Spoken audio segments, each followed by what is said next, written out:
Far beyond the reach of mortal men, across the rainbow bridge of Bifrost, lies Asgard, a realm of the Aesir.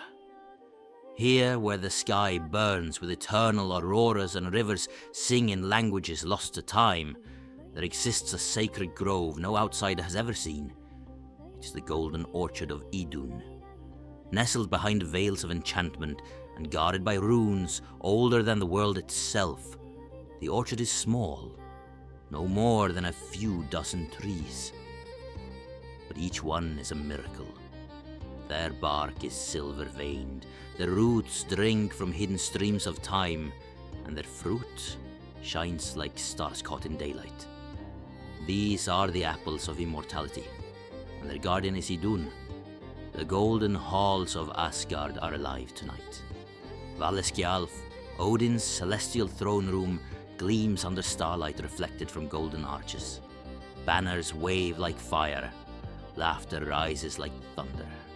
Tonight is the feast of youth, a sacred ritual held once every turning of the moon. Every god in Asgard attends. Thor, mighty and proud, slaps tankards with Tyr. Freya's beauty shimmers like dawn on water. Even the stoic Heimdall allows a rare smile. But as the feasting begins, all eyes turn to the doors. And silence falls. Idun enters. In her hands, the basket of apples, glowing, pulsing, alive. Each fruit thrums with power like captured sunlight wrapped in golden skin. One by one, the gods approach. Odin first. He takes a single apple, bites, and exhales. The weight of centuries lifts. His spine straightens. His eye glows brighter. Thor eats, and thunder rolls in his chest again. Freya bites, and the glow returns to her skin. They laugh. They toast. They feel their youth return not just to body, but to spirit. This is no indulgence. This is survival. Without Idun's apples, the gods would be no different than men, aging, faltering, dying. They're not eternal because of who they are, but because of what she gives. And yet, in the shadowed edge of the hall, Loki watches. He does not eat. His lips curl, not in joy, but in thought. She's not a warrior, not a sorceress, yet the fate of the gods rests in her gentle hands. Young, radiant, and serene, she walks barefoot among the trees, humming lullabies older than Odin's crown. She plucks each apple with care, feeling its heartbeat, its readiness.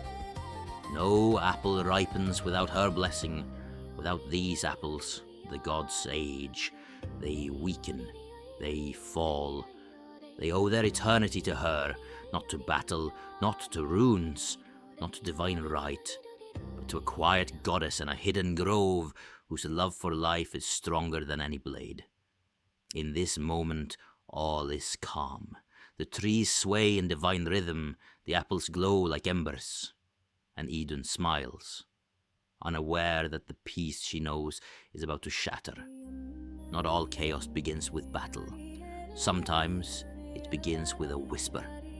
Far from the golden halls, Loki finds himself in a trap, ensnared by the frost giant Thjazi, a creature of snow and vengeance, whose wings blot out the sky and whose hunger knows no bounds.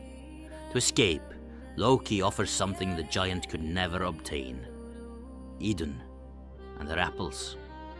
Back in Asgard, the trickster's tongue works its magic. He finds Idun by her orchard, her basket full once more.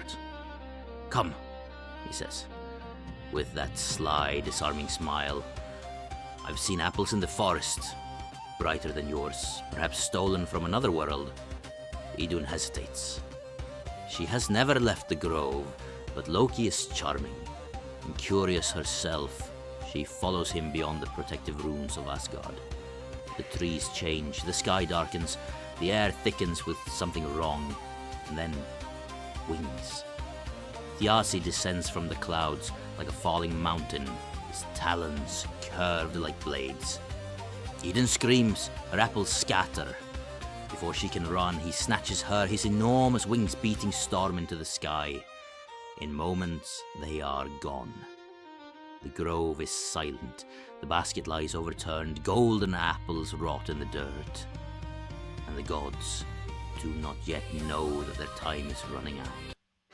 It begins subtly, a stiffness in Odin's fingers, a flicker of fatigue in Thor's stride.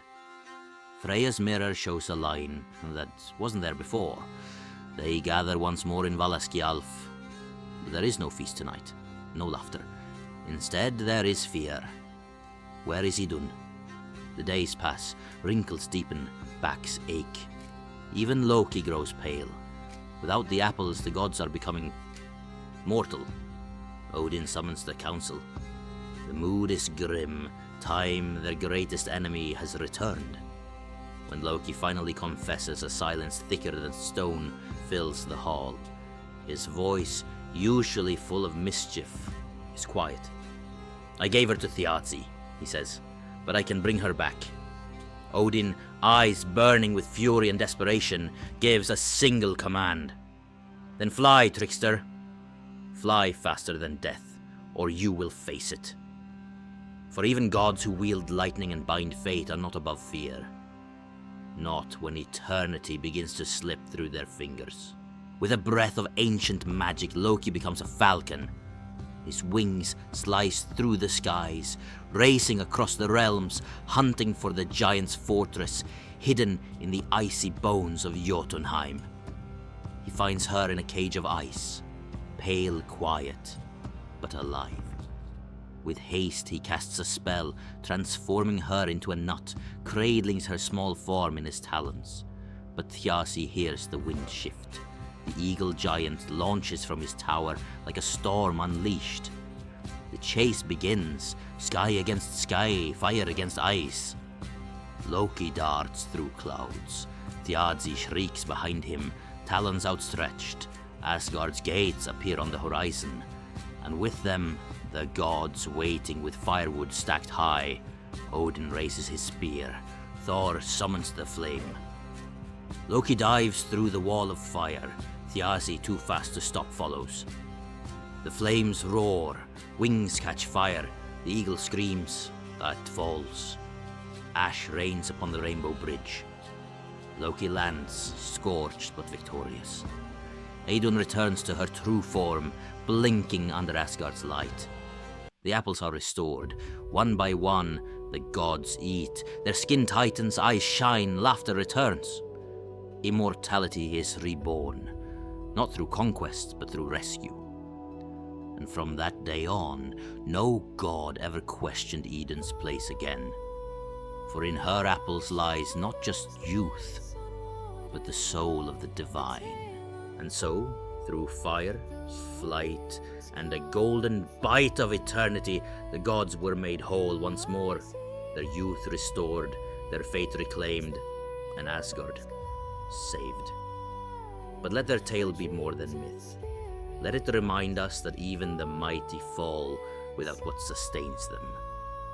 And that sometimes salvation comes not from might, but from a single act of return. If you enjoyed this journey through the roots of Norse legend, don't forget to like, subscribe, and hit the bell so you never miss another story from the realms of gods, giants, and destiny. Until next time, may your path be strong, and your apples golden.